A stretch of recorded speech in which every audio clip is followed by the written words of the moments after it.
Rais wa Jamhuri ya Muungano wa Tanzania Dr. Samia Suluhu Hassan ametia saini tamko la sheria zilizofanyiwa urekebu za toleo la mwaka 2023, hafla iliyofanyika Ikulu Chamwino jijini Dodoma.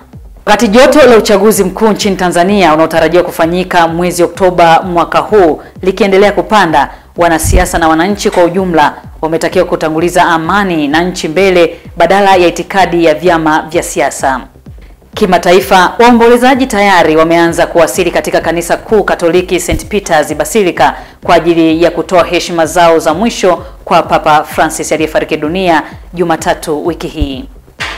Katika michezo, michuano ya Kombe la Muungano kuanza kutimua vumbi kesho Alhamis katika uwanja wa Gombani kule visiwani Zanzibar.